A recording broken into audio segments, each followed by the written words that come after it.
Bonjour et bienvenue au studio NGI.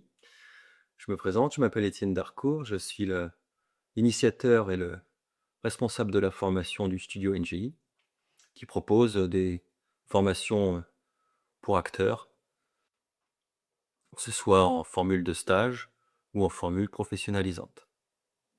Alors, en guise d'introduction pour présenter un peu nos activités, je ne vais pas vous faire une démonstration d'un cours ou vous dire ce qu'on fait exactement dans le détail ici, mais je voudrais, dans un premier temps, heu, faire un petit exposé qui va un peu résumer ma philosophie, en tant qu'enseignant et puis, en tant que, je dirais, personne impliquée dans les domaines artistiques, en tentant de répondre à une première question qui est: «Qu'est-ce qu'être acteur?» Mmh. Acteur, c'est un mot grec qui se dit hypocrites et qui signifie au début répondant.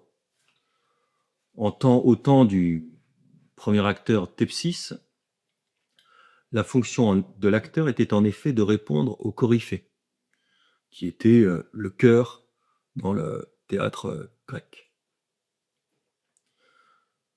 Alors, il répondait au coryphée, et donc, quelque part, il répondait à des injonctions ou des appels lancés par le coryphée. Et donc, il était plus dans une position de réaction, plus que dans une démarche de protagoniste qui prend l'initiative. Et donc, il subissait un peu les événements comme le veut la tragédie grecque.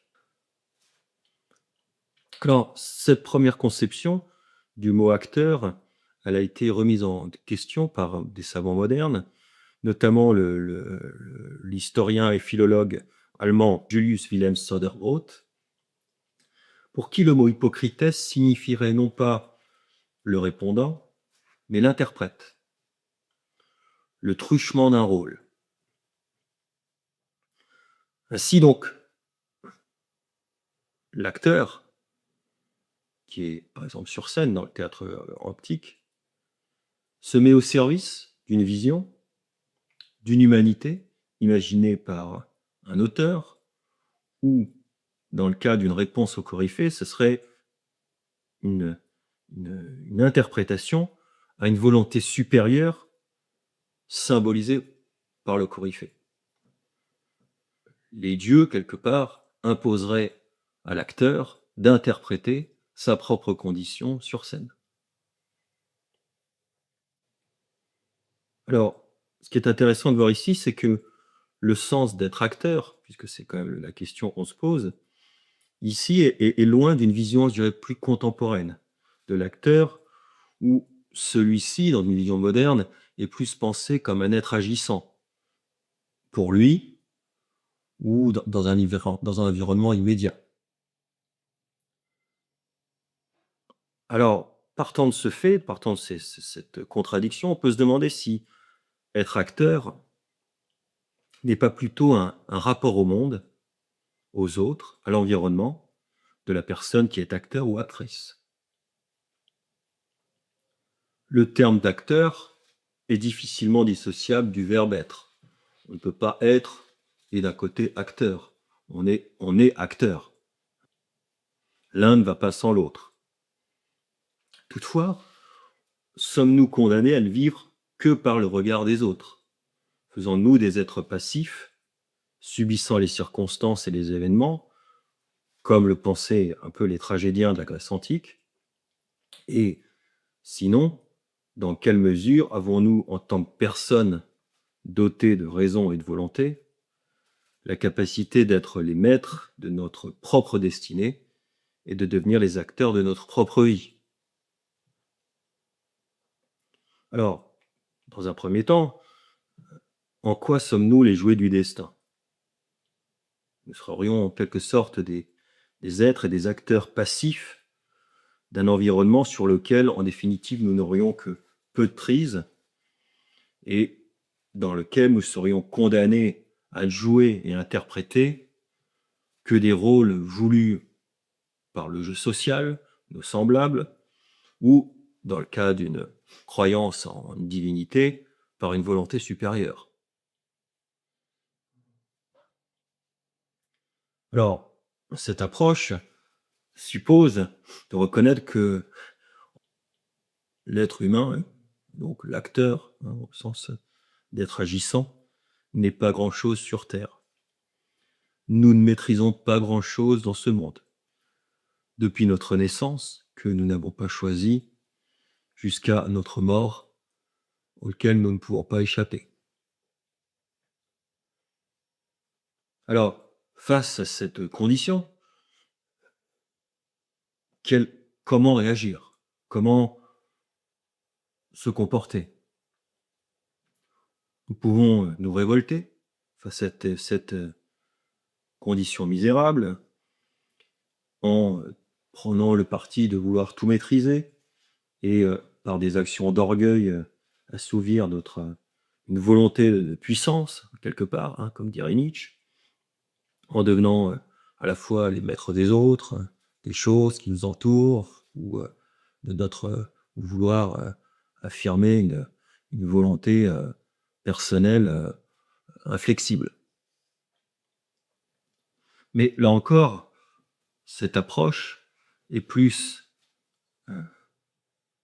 la résultante d'une forme d'impuissance face à nos propres destins, que véritablement une véritable expression d'une liberté.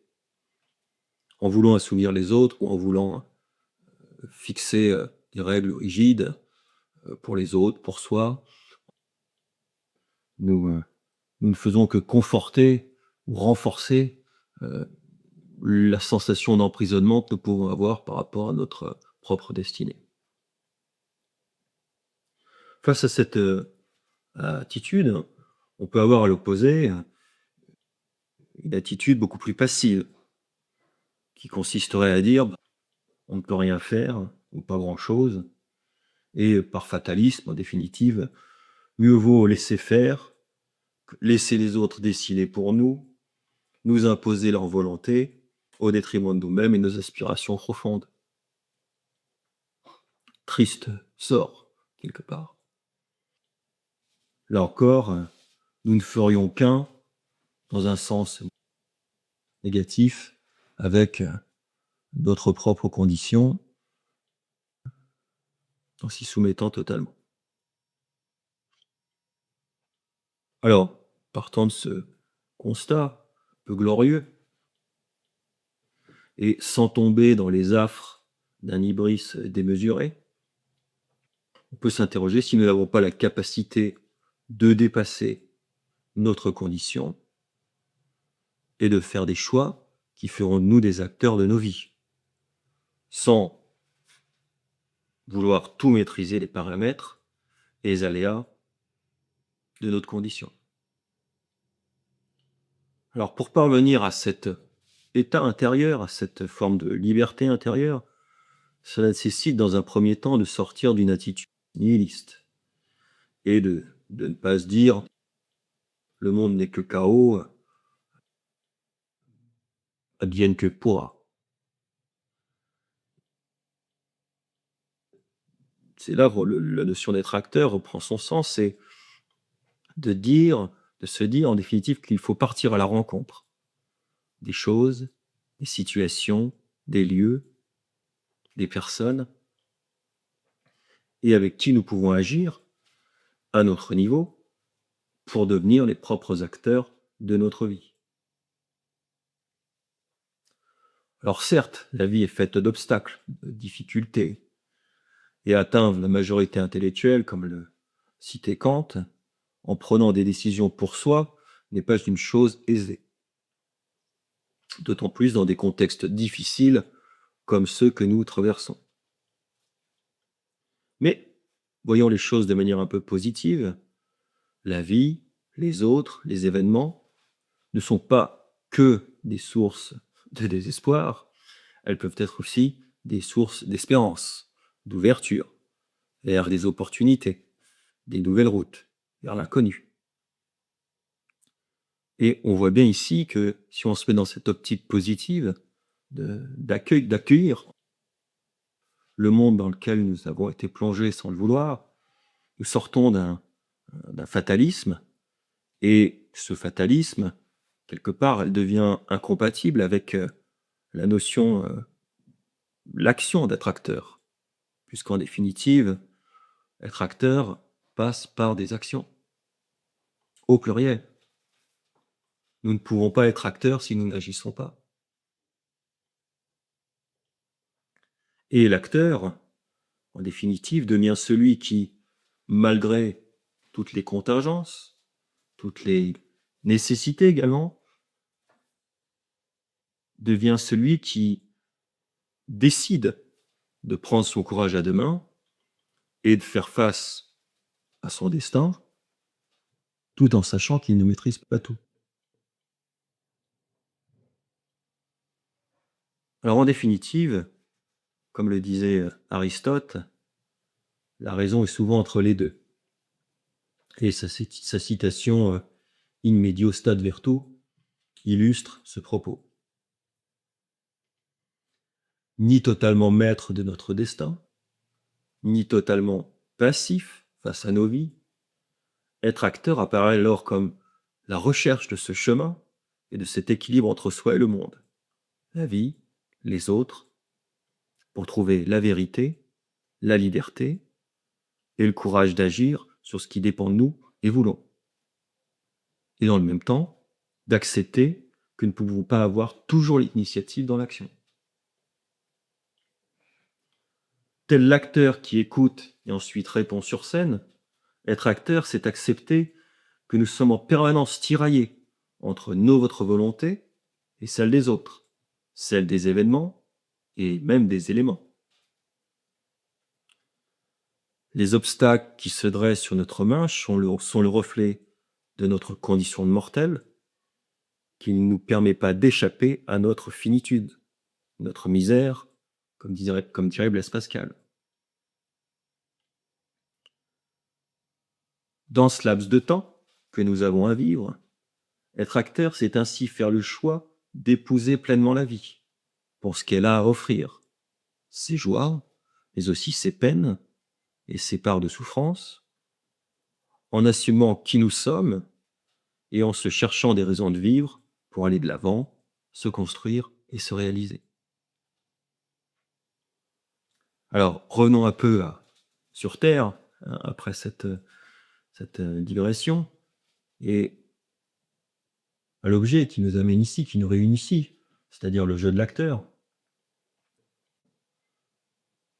Qui est vrai acteur sur scène, est-ce que cela ne revient pas à représenter, à interpréter, comme le disaient les Grecs, ce mouvement, ce tiraillement de chacun entre notre aspiration à agir, et notre liberté d'agir et de choix, et notre contrainte de notre environnement et des éléments extérieurs que nous ne maîtrisons pas.